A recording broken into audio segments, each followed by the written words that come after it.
Good morning, everyone. Good morning. Wow, you guys are so awake.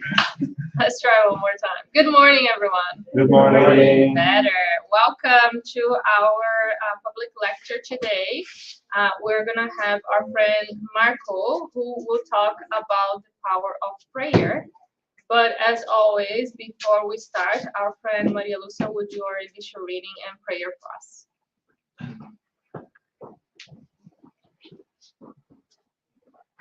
Good morning. Good morning. The prayer today is from Happy Life by Joana de Angelis through the psychography of Divaldo Pereira Franco. Calm the anxieties of your heart. What you have not yet achieved is on the way. Do not suffer beforehand or let yourself get into depressed states because of things that certainly are not needed. Lack can provide us with the resources to appropriate people and things, to appreciate people and things. The person who enjoys benefits certainly underestimates what he possesses. Learn to live with scarcity and loneliness, and you will know how to avoid the drunkenness of the sense, the voluptuousness of sensuality, and over possessiveness. You are what you accomplish, and not what you have or the persons you meet. Let's close our eyes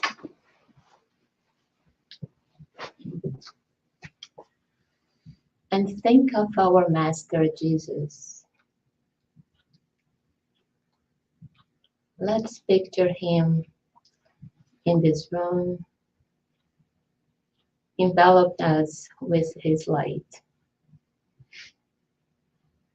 And let's be thankful for his examples that teach us to live better and progress. Let's ask the good spirits who guide TSS to help us today to understand this lesson that Marco is going to pass to us and take it into our lives during this week. We thank again the good spirits for this opportunity to be here and ask Jesus to bless us all. Amen.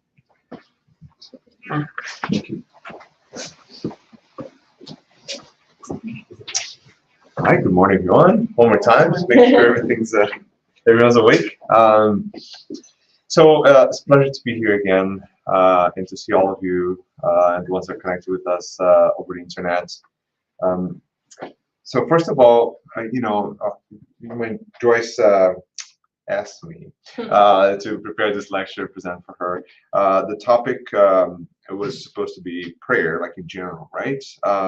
And one thing that I kind of thought about doing is to, looking back at the concept of prayer, but not from just like a didactic point of view. There was such talk about it and evidence about it and things like this. But I went back to a number of books that I could remember from not only from the Kardec books which we have here behind, but also from other very good additional books that we have in Spiritism that have examples of prayer.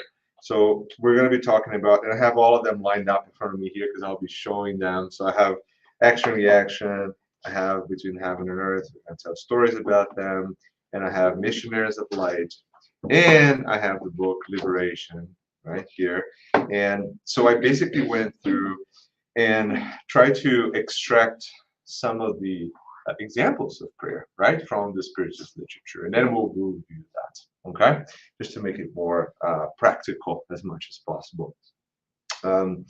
So you know, every time we talk about prayer is interesting because this is such an easy concept to get, right? The idea that you're gonna ask, right, for help, you're gonna expect to get some answer, you're gonna, you know, you know, think about something that is above you, or you know, you try to elevate your thoughts in a way. So every religion, every society has some similar concept like in place, right? Whether you call it prayer or not, the idea that if you really focus and concentrate the power of your will and your brain, your thoughts at that moment, and you direct it towards something, there is this uh, general understanding that that will happen, or that you make it happen, or you increases the chances of something happening, right? That is a basic concept. All of us have that,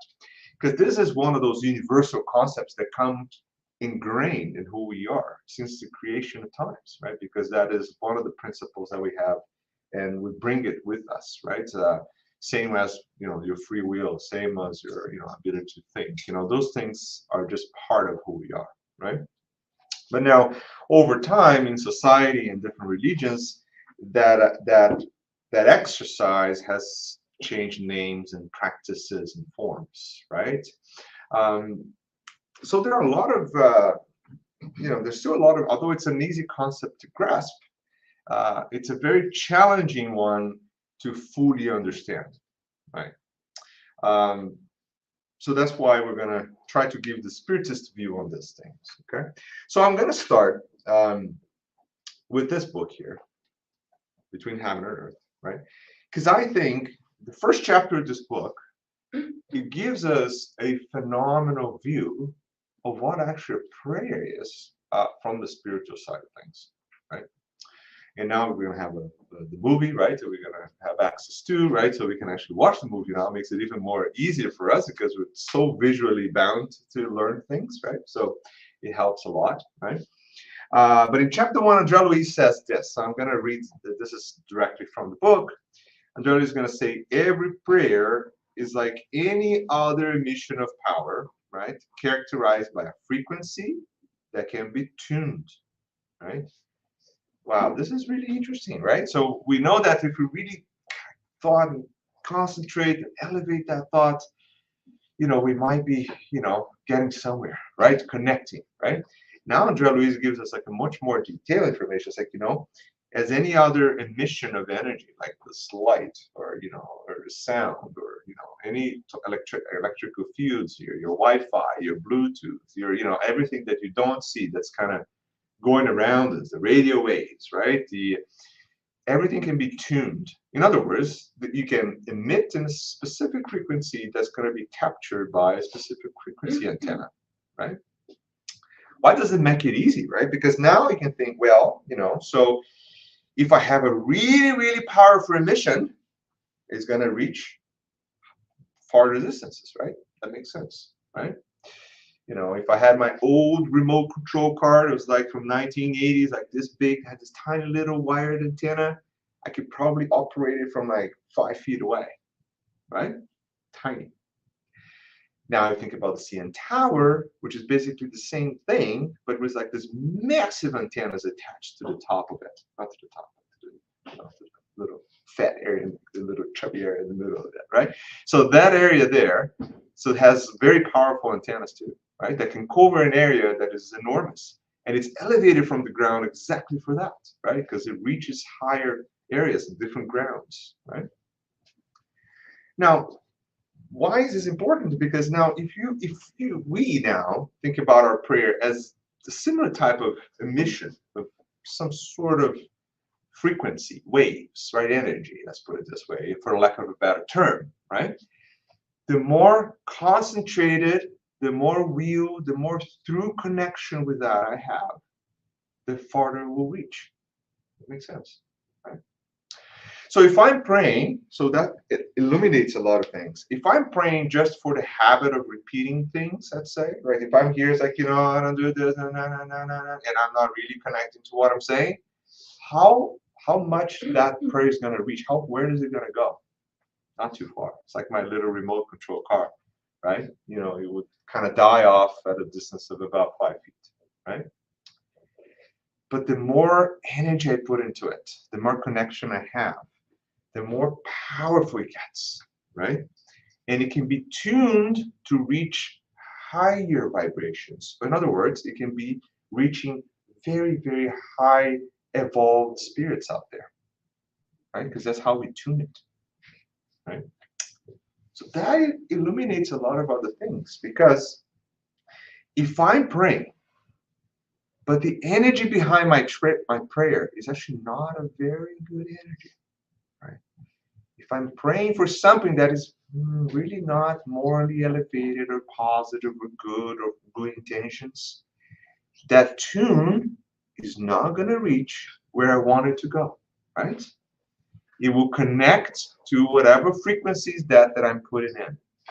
So if my frequency is really like a very dissonant negative frequency, it will reach exactly that antenna, which tends to be from spirits that are suffering the same way we are, right? Because they're the ones who understand that frequency really well.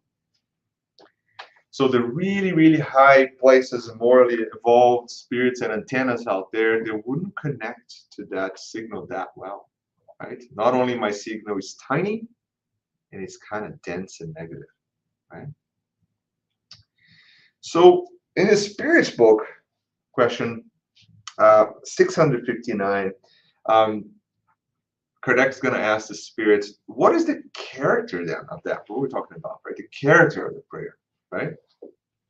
So the spirits are going to answer. The first thing is like, prayer is an act of worship, right? So we worship, in this case, God, right? So praying to God is thinking of God. That makes sense, right? Because we start our prayer by actually thinking about God, right? So the fact that you're actually thinking elevated thoughts to God, you're actually kind of almost like drawing yourself closer to God. That's what, the spirits answer Kardec. Putting oneself in communication directly with the Creator, right? Through prayer, we may do three things. And it gives hints, right? Praise, ask, and be thankful, right? Thank, right?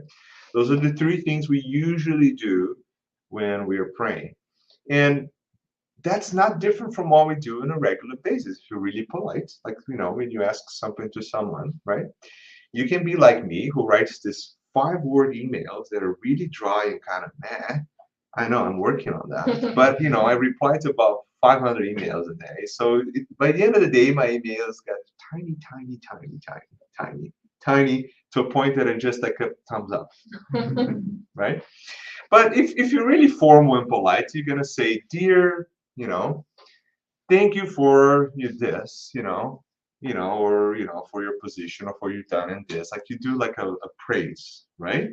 I would like to request, and then you write that, and thank you in advance for your kindness and answering my email, something like that, right? That's exactly how Kardec is talking about prayers. So we praise a little bit, or we show some respect, right? And then we ask for whatever we need to ask, and then we already thank, right, for the outcomes of it. Not very hard, right? That's the thing. We do this all the time, right? But for some reason, when we're praying states of high emotional states, right? Either we're suffering, or we're that's when we really, really work on our prayer, right? Because if things are good, it's like me writing emails like, man, do a little thumbs up, like, not really praying, right? It's fine. Yeah, it's fine, right? But when things are really hard, you really need something. Oh my God, the email turns into a 3-page email, right? And it's like, oh my God, please. But this is interesting, right? Because it makes us think about who we are. Like, this is us, right? This is not God, God's just out there. His antenna is like as big as you can possibly imagine, right? He's listened to all of this, right? But it's important to think about us, right? And how we see that relationship, right? Just a moment of thought about what we should do, right? So in the book Our Daily Bread, which is not in here, with you guys have it right there in the back. Our Daily Bread, we're gonna have this also very interesting explanation, right? By Meno. When the soul turns towards the divine sanctuaries of the higher planes through prayer, one's consciousness is put in contact with the eternal and creative meaning of the infinite life. How powerful is that, right? So we already know that, when we're praying, there's a way of being kind and polite about it, to elevate your thoughts. So you put a lot of energy and vibrations on it, so it reaches high, so it comes from the core of the soul, right? You have to ask for things that are really positive, maybe not only for you, usually for other people too, right? To show that you're not that selfish. I mean, we all are, but it's like at least to show that you're kind of working towards it a little bit, right? We got that, but now Emmanuel is telling us something interesting, that's showing that when we do that, we actually connect to that divine sanctuary of the infinite life. So it's not only going this way, the signal, it's actually two ways, right? So that's very similar to any connection we do nowadays. Like nowadays, it's easy to talk about this because literally every one of you right now is connected to something. And this something may be completely out there in your phones you don't even know. Your phone is pinging to all the servers everywhere, trying to figure out a bunch of updates and things going on. And you don't even think about it, right? But it's happening. So if you're able to put this kind of funny goggles right now in front of you, that you can see all the different wavelengths and connections coming in and out of your body, your watch, your ring now, right? Your phone, yeah, this is ring. So you got all of this happening. It will be like this incredible maze. Like this is incredible, right? Going on right now, right? But it's easy to talk about prayer nowadays because we all know what it is, right?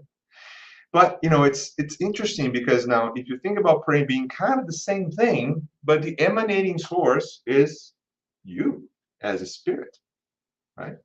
So whatever server you're connecting to, whatever answer you're getting from, if it's like a little virus or a little, whatever. So that is all based on your own emissions, right? And so what would be the antivirus, the firewall that would protect from incoming kind of strange connections? So you can't buy that. You can't just go online and get a McAfee, like a thought prayer protection wall, that unfortunately is not available. But there's something a lot easier we can do, right? It was really like think about what we are thinking, right? So like regain that perspective of kind of who we are and what we're doing, right? Knowing yourself. Have you heard about that? I hear about that sometimes. So know yourself, know your thoughts, know what you're doing, know what's going on in your mind, right?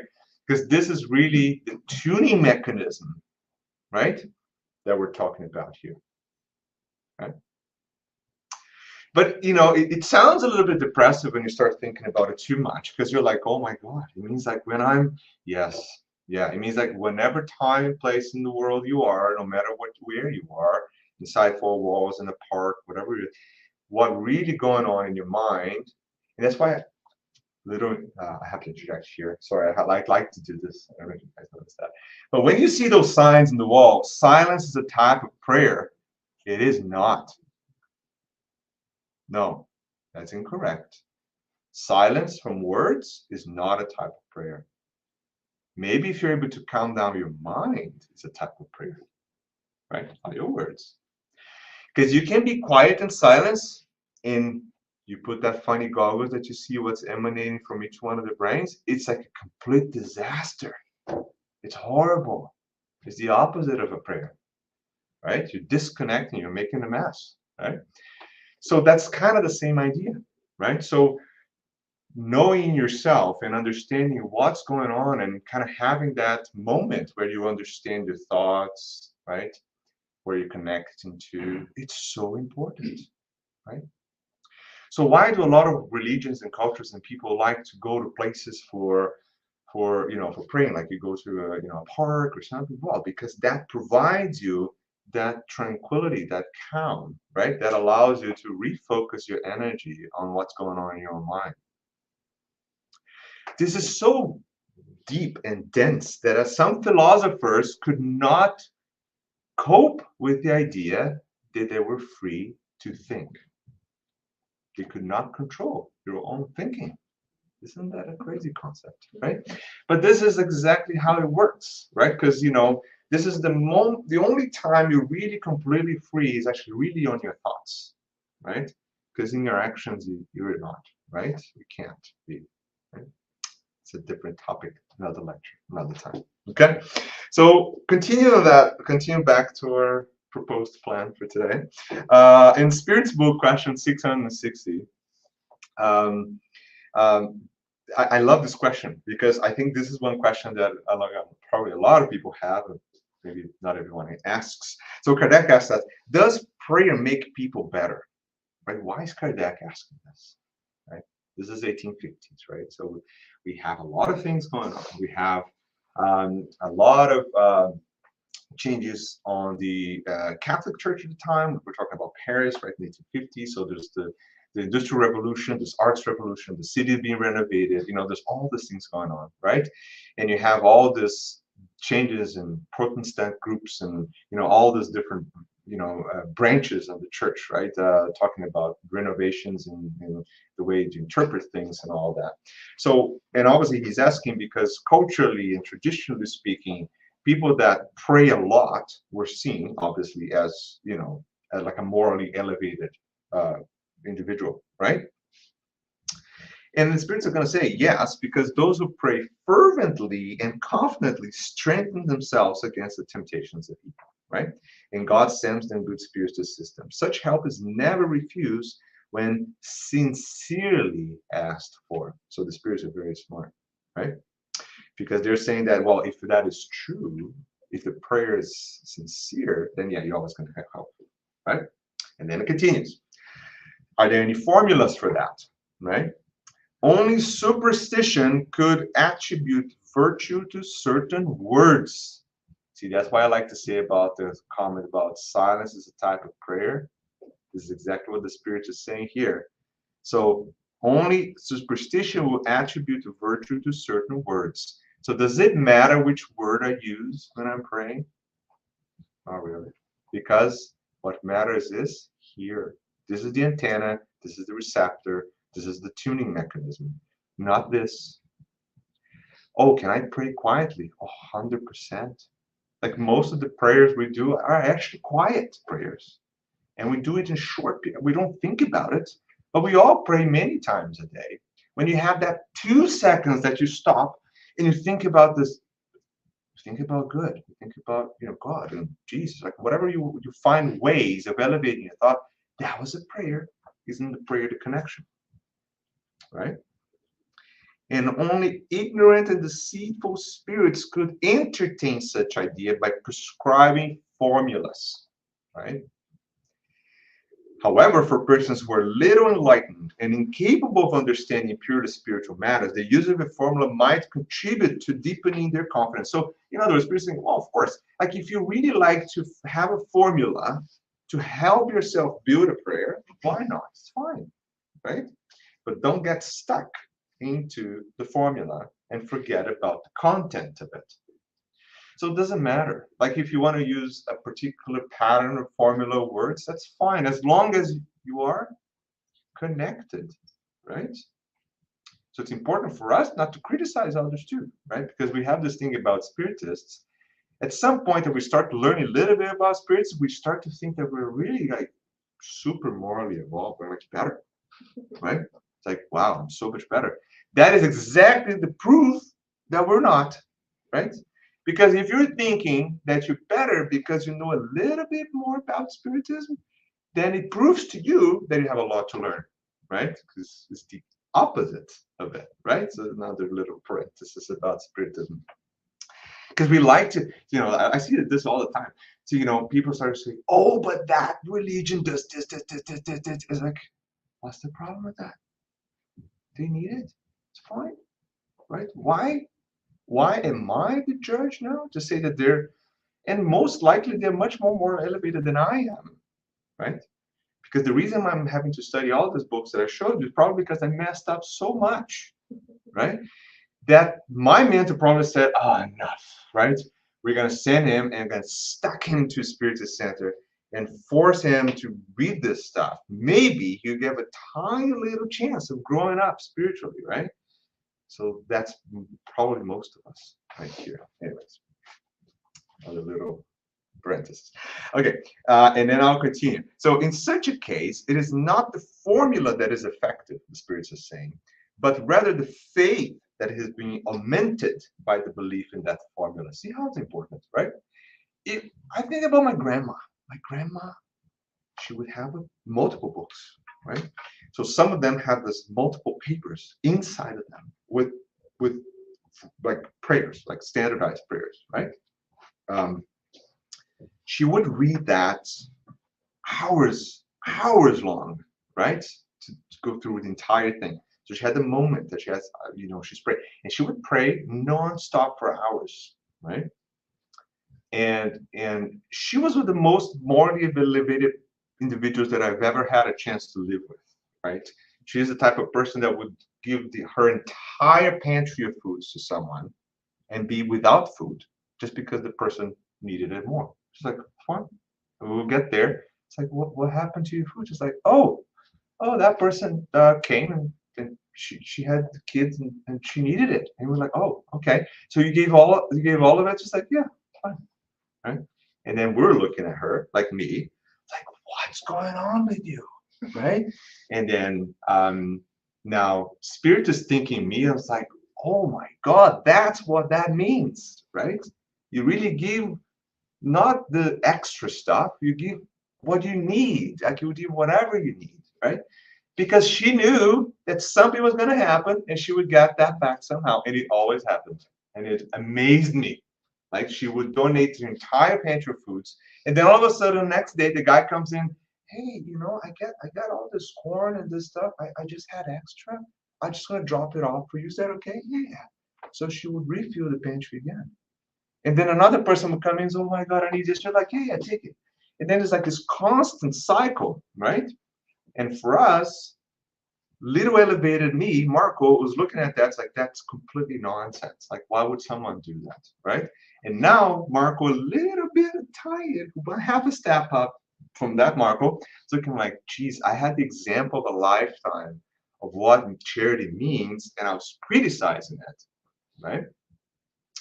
And she would pray like 3 hours in a row, reading from this old crumbled pieces of paper that Marco 20 years ago would look at it like, why would anyone do this? This makes no sense, right? And now Marco, me, a tiny bit more smart in that sense, will say how incredible it is that she used that to augment her ability to go into that mode of prayer. She was just using it as a tool, right? Because she was definitely light years ahead of me in her moral elevation, right? Light years, right? But see, we criticize, right? I did, right? And I know by my own example, I know how incredible that is, right? To criticize other people, which is not the topic of today's.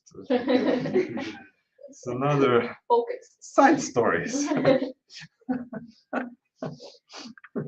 Okay, so we're continuing on to the gospel. Just I want to read a small passage from the Gospel according to this chapter 14, that 27. Sorry, talks about prayer. And Kardec will say that if prayer exerts sort of magnetic action, right? Some sort of magnetic here means like I don't know what to call this action realistically, because we don't know what type of energy is prayer, right? We can't measure it. There's no ability to detect it. Systems electric. So we call it magnetic. That's what the word we used at the time. So one might suppose that its effect is dependent on the fluidic power, right? However, this is not the case. Since spirits exert this action on humans, spirits make up for the insufficiency of those who pray. So we got help, right? It's not that bad, right? Which means that even if we're really in despair, we can't connect, we can't tune, we're not thinking about good things, there's always going to be some help. Even in that case, your mentor, there are spirits that are going to help you out, right? To actually make your prayer heard, let's put it this way, right? Even in that scenario. So we always get some help, right? So some people who think they're not good enough to pray, like, we see this all the time. Like, oh, can you pray for me? Because you pray. Like, I don't know, I got this all the time. Like, Mark, would pray for me. It's like, you don't want that. Like, this is not, I don't know. Like, I can help you, but, so we can't do it, right? We always get help. Always get help, right? And like a lecture I did a few days ago in another center, it's like, all of us are going to be perfect one day. So we can cut it short right now and end the lecture. It's like, it doesn't matter. Like, fine. Like, put the effort in. All of you, all of us, even the worst person you can think about right now, will be perfect too. And we'll work together with you. So cut that word. Because, we're stuck into this little things all the time about people, right? It's like this and that, If the more we kind of go over this thing and think about the future, it's like, we're always going to be perfect one day. It makes so much easier, right, for us to understand all of this. Okay, so let's go into some of the stories that I have for today. So I'm going to start with the first story. So between heaven and earth, right? And now we have the movie, the book too.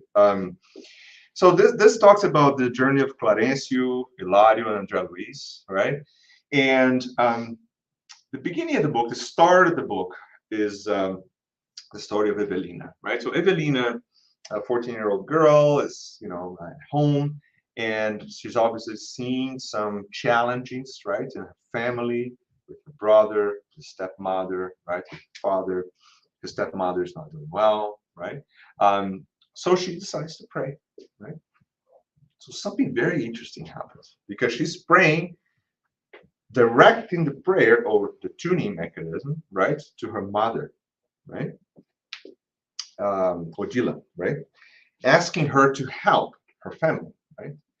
Not realizing that Odila is actually the obsessor spirit that is causing the issues to Zumira, the person who's suffering. So how funny is that? So he's tuning to that, but obviously in that particular scenario, remember I talked that there's always some help, like the gospel core spirit is, there's always some help. So we call this deflected or redirected prayer, right? So she's praying so fervently, so genuinely, so connected to her heart. She has a lot of emission power, right? Her prayer is heard. And now it's directed to someone who can help, right? Because it doesn't matter who you're, oh, I pray for Saint Francis. Okay, that's great.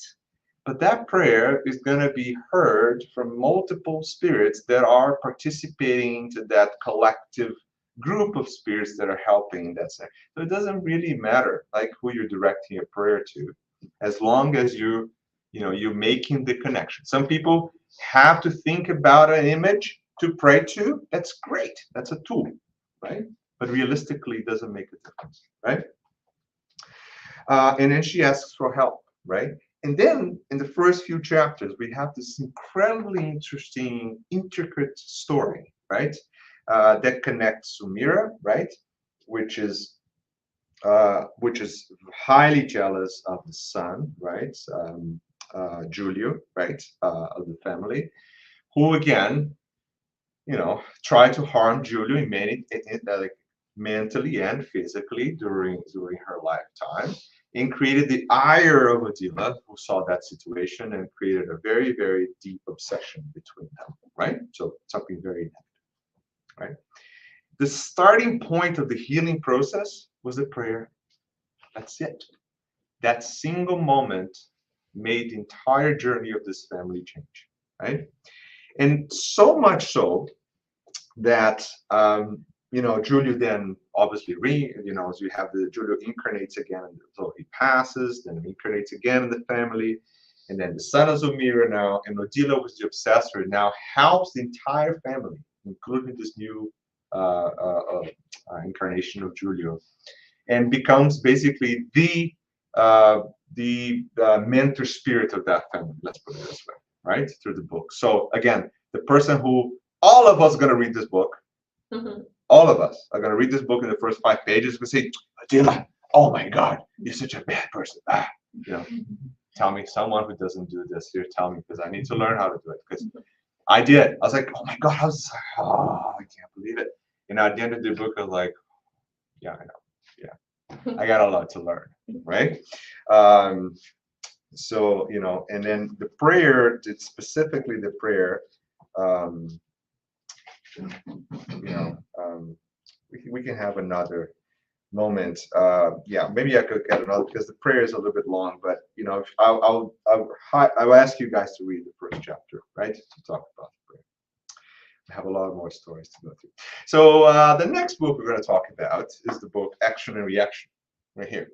Okay, which I would say probably one of the most interesting books. Particularly after you read all of them, like if you think of going back to Action and Reaction, I think you learn a lot from it, right? Action Reaction introduces a lot of incredible concepts that, if you're new to Spiritism, you're probably going to be highly puzzled about it, right? And if you're not new to Spiritism, you're even more puzzled about it, right? Because then you start to kind of see more like the complex parts of the story that you probably completely missed it the first time because you're so surprised that there's this house in the middle of nowhere that had this light protections and stuff.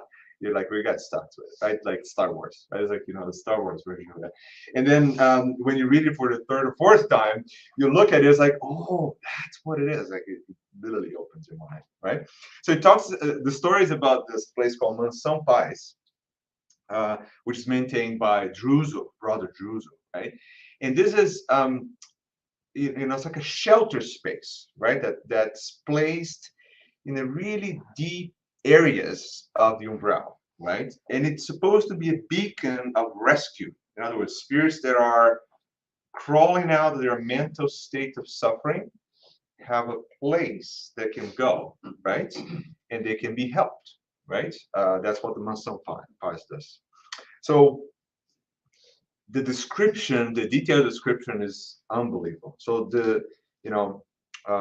when Andrea Luis, is the mission is to stay 30 days there. So when they're going there, we talk about the smells and the place and the views and everything, details. But one thing that I find kind of interesting is that, Druso is explaining when they reach there, Druso, which is the manager of the place, is explaining like there's like about 200 spirits that are being rescued, right, at that time. And they're all disfigured, right? So they're all, showing the inner manifestations of their scars, mental scars, right, into their physical, perispiritual bodies, right? So all of them are showing that suffering, right, through their perispiritual bodies, right? Which is kind of interesting too, because we do show that. I don't know if you noticed that, like our face changes when we're suffering. I mean, you can see that, right? It's kind of the same idea, right? Even our physical body reacts to it. Can you imagine the perispiritual body, which has no boundaries to it? It can take any shape or form, right? So the Mansão Paz is under also the jurisdiction of Nosso Lar, right? So Nosso Lar is kind of connected to Nosso Lar, let's put it this way, right? And they're coming down for the story of to help Antonio Limpio, which is under very severe obsession with his son Luis, right, which is also going through a very severe obsession. And the story is a very interesting learning opportunity, right? Because Alzira was asking for help, right? She asked for help. She used to be married with Antonio, right? So they asked for help for the family, and they decided to go there in a mission. And when they get there, they have this multiple obsessors, right? And particularly to Clarindo Leonel. Those are the two obsessors, to be brothers of Antonio, that are making sure that both Antonio and Luis are suffering quite a lot, right? Alzira asks for help, and this one I actually want to read the prayer so you can see how interesting that is. So Alzira's prayer, Antonio is rescued in the Mansão Paz, so that's why the connection story there, right? So she's gonna say this: Most Holy Mother, right? She's directing, right, to Mary, right, the prayer. Guardian angel of all those shipwrecked on earth. So that's the praise, right? Remember how we organize it, right? Have mercy on us and extend your sweet and pure hands to us.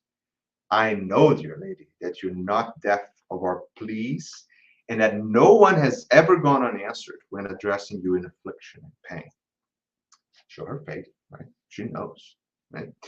We know that your compassionate heart is a light for those who have gone astray in the darkness of crime, and love for all those immersed in the abyss of hatred. So it's obviously she's praising, but also she's reflecting on her own personality, herself, right?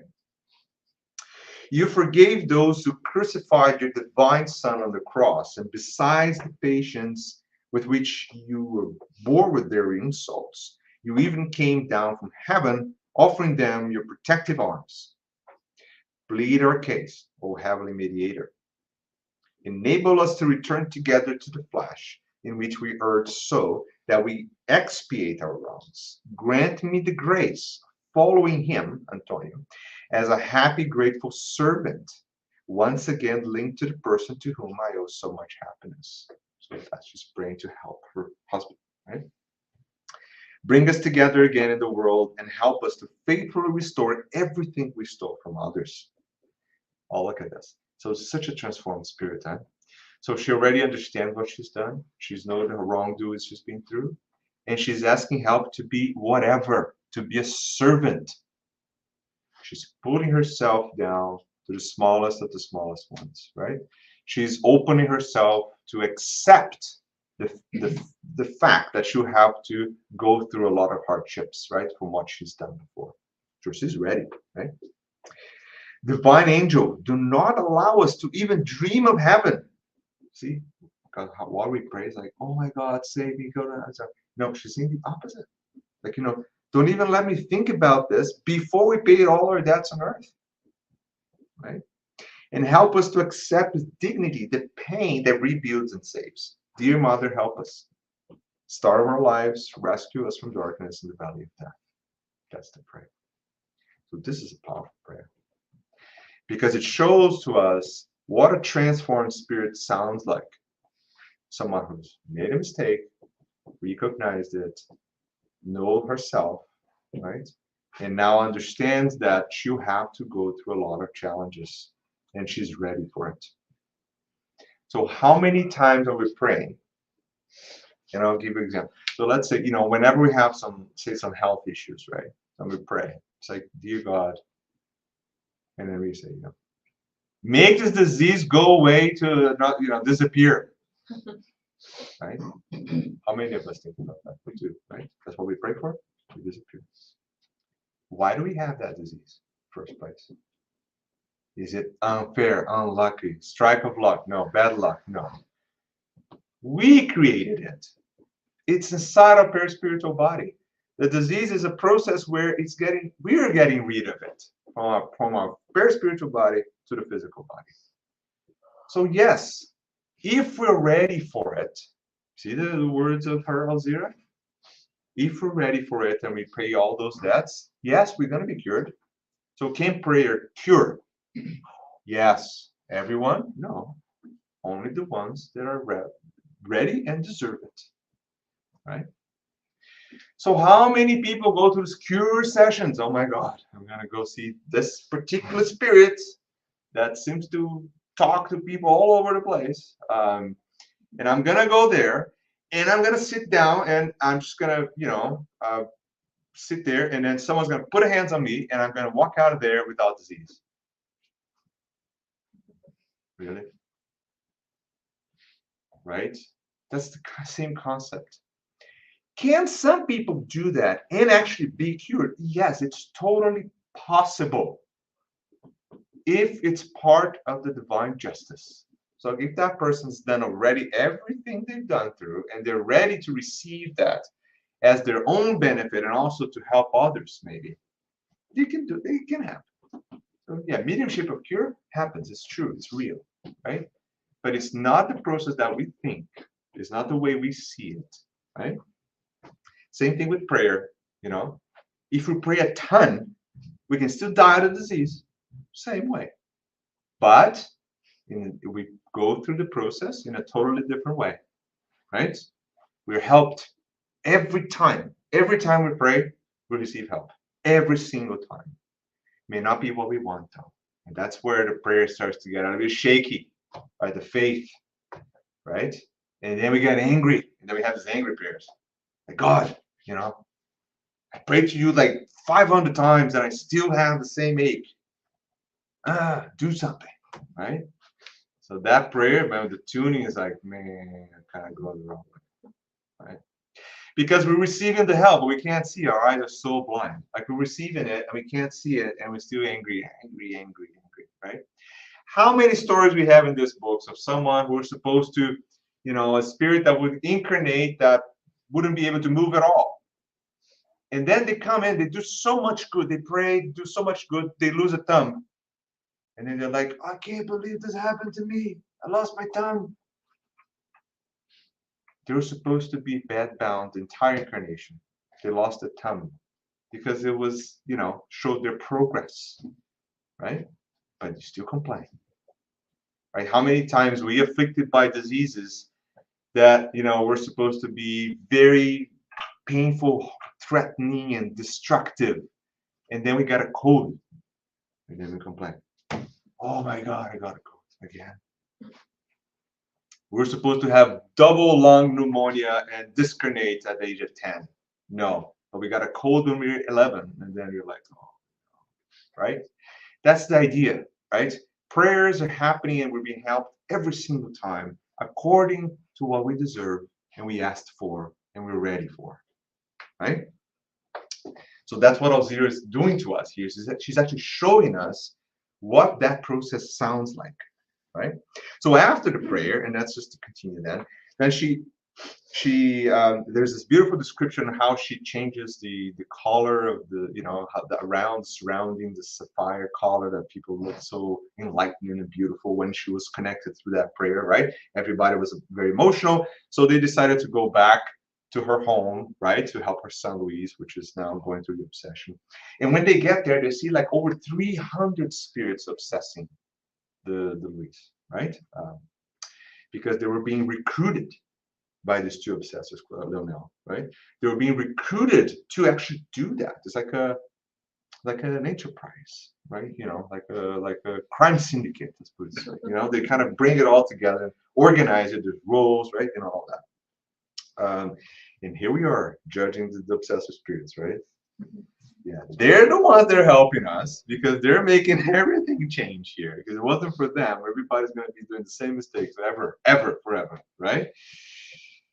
Thank them for showing us that. Anyways, so then when they go there, and this is a long story, but basically there's obviously there's a deep connection to money, to possessions and material things, right? That is very, very deep into the family, including Louise. And there's like this very nice passage where they describe Louise was during his sleep, he was actually as partially separated from the body, right?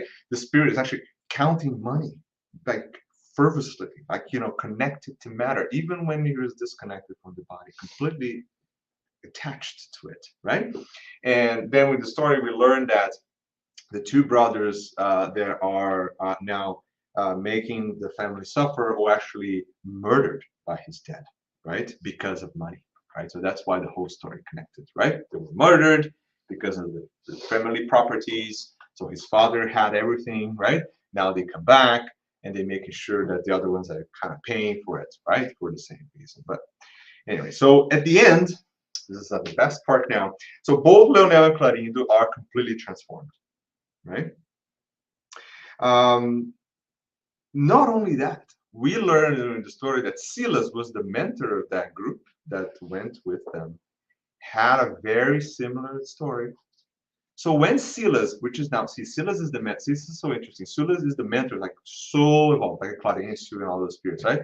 Silas starts to talk, and he's like, "Yeah, I've done this before, and I've killed someone because of my." Everybody's like, "What?" Andrea Luiz is actually is one of the actors. Like he says in the book, like, I was wondering if he was making up that story just to connect to the obsessors. Oh, that was real, and that was real. So we all make mistakes. Like the roles here, right? We tend to judge all the time, right? I was talking about judging the obsessors, right? Silas was just the mentor, the super elevated spirit that's helping everyone here, was in the exact same position not too long ago. So his effort made him change faster and kind of turn around. And again, this is what they're asking for us to, right? And then let's see if I can go to. Oh, there's one more story that I don't have here in the book on the workers of life eternal. This is a very interesting one too. So there's this place called Casa Transitoria Fabiana, which is another spiritual outpost, right? Beautiful, beautiful story. Highly recommend, right? Again, same idea. There's this, very visual description of the protection barriers of the house and all those things. The spirits coming in, be helped, right? Many suffering spirits in the darkness, like monster-like creatures, swamps, all those things like Star Wars type things. Like you look at it, it's like, wow, what's this happening, right? And we kind of miss the point, right? Because the point is that, these are all projections from the own minds, right, of the spirits that are there. But there's this one story that it's another 30-day expedition, right, to help with Nurse Luciana. And there's one prayer that is really, really also powerful, and I'm going to read that for you guys. So, and the prayer starts like this: "Oh Lord, enable us to help your unfortunate ward." Right? You told the bread that suppresses the hunger for justice, the eternal water that quenches the thirst of peace, the medicine that heals, the balm that soothes, the providence that rectifies, the warm cloak that envelops hope in your mercy. Master, you who sent down the blessed light of your kingdom to those who still weep in the valley of shadow, grant that your wayward disciple may hear those who love him. So this is the person they try to help. They want the person to listen to them or to connect. Okay? Divine Shepherd, have mercy on this sheep that has strayed from the fold of your heart. Allow his ears to hear the sweet echoes of your infinite love. Grant us this joy, not through any merit we have yet to earn, but through an addition of your inexhaustible kindness. Once again, I realized that prayer is perhaps the greatest power bestowed by the Creator upon his creatures. After her prayer, I watched, and this is Andrea Luis now, I watched emotionally as shining energies radiated from all of them towards Zenobia's chest. And if to reinforce her own energies from her caring, loving hands, illuminated a soft, gentle light, dazzling diamond-like rays radiated outwards. Our loving friend then placed her hands on the wretched forehead, assuring us that the wonderful energies had been bestowed to his benefit. So it transformed again, right? How important prayer is, right? And in another one, I'm not going to have time to read, but Liberation, the prayer of a mother that helps, again, judging, right? Gregorius. Who here, raise your hand, read the story of Gregory in the beginning, is like, and loved him. Tell me, truth. Everybody's judging, right? Everybody's Gregorius like, oh my God, he's like the devil, He's a suffering spirit that suffers a lot more than any of us, right? And he changed. His mother changed him at the end of the book, but there's a prayer there from his mother, which is, again, unbelievable. Okay? And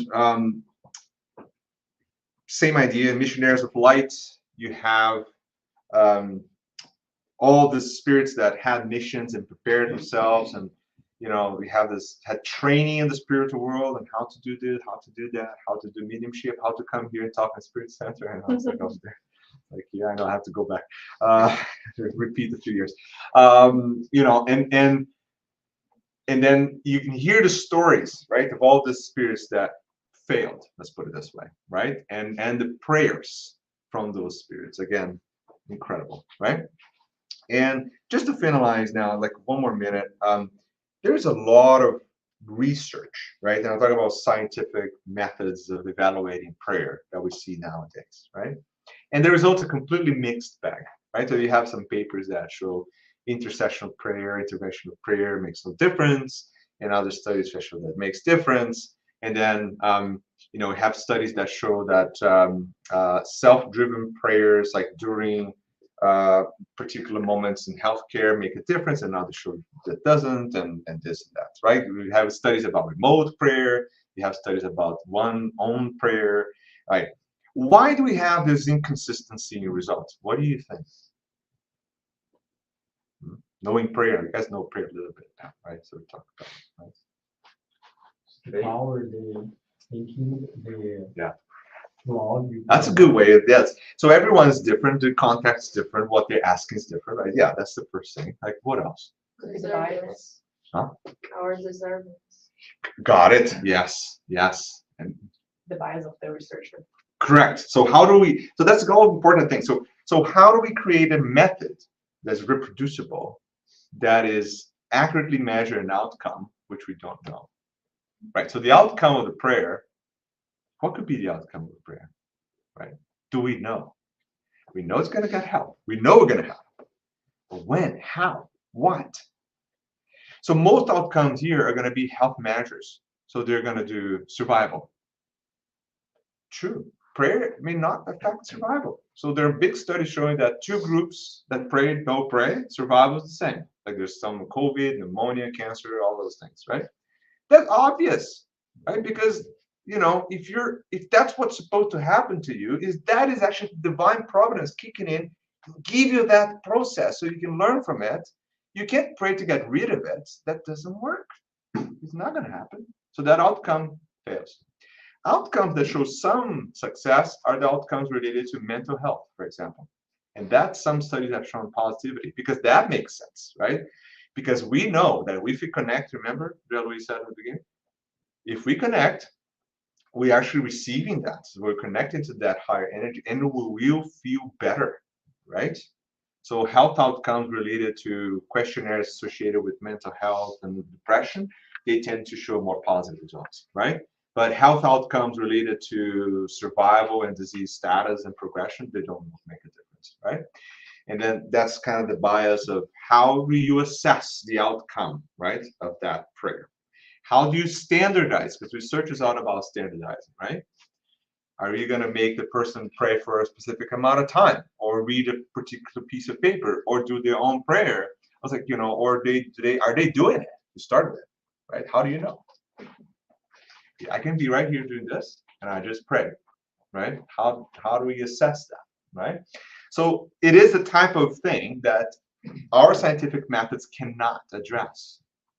And people get so stuck into it, right? You hear people like, oh, prayer makes no difference here, Like, of course, like you can't see it. Right? It's a one-on-one, like exactly what it says. It's a one-on-one basis thing, right? And do you deserve it? Are you praying? Are you doing something? Are you seeing the outcome? Now, how can we measure that? So, just a little comment, right, on the scientific evidence of prayer, because you may hear, and there's some studies that show this very wild results, like everybody got better. That is also kind of questionable, right? Because we know that that's not how it works, right? So if you see an outcome where everybody gets better after they pray, there's definitely something going on, right? And that's scientific endeavor, right? So anyways, because I ran out of time already. That's all I have to say. Thank you. Thank you, Marco. This is very enlightening to think about prayer and power that we have that sometimes we forget, right? It's like, why don't we take advantage of it? You just need to close your eyes and connect. Simple like that, guys. Do you have any comments? No? Anyone? Any comments? Questions? I have one comment from the book Workers of Life Eternal. Yes. Yeah. There is also one that I really like. One passage that I really like was that one woman, she's about to disincarnate. Yeah. And then she gets a group of people that pray for her. Oh yes. And then Andrea Luis, and then she gets better, and Andrea Luis says, "Oh, so the prayer from all those people help her for her to not fast today." Yeah. And then the spirit that is with Andrea Luis explains to him, "No, that prayer didn't make her better. It was a prayer from the little guy, 8 years old guy. That's his prayer. Yeah. That his prayer got to a higher level, and the higher level said to her, like, no, she deserves some more days because he needs her to stay more days with him because of the 8 years old prayer and all, like 10 people praying for her." And that passage, like, is really like, there is no way to measure the prayer Exactly. That's a great point. And there's also the classic example of someone, a lot of people like projecting the thoughts or prayer that they want the person to stay alive, right? Someone is bound, like in the bed. Everyone's like, oh, you guys did. And then they actually make the patient gets better so that people stop asking that, right? So that people can, the spirit can disconnect, right? Because that makes it harder, right? For the discrimination, right? Yeah. So, it's like, stop this. This is exactly what's supposed to happen, right? That's just, be supportive, right? Yeah, exactly. It's hard to let go, right? Because we are so maturely attached. That is really, really hard. But we'll get there. As you said, right? We're all going to be perfect. So keep working. Thank you very much, Marco. Thank you for those who joined us online. It was great to have you guys here. I hope you have a lovely weekend. Well, last of Sunday. But for those here, we're going to get started for our passes. Cheese.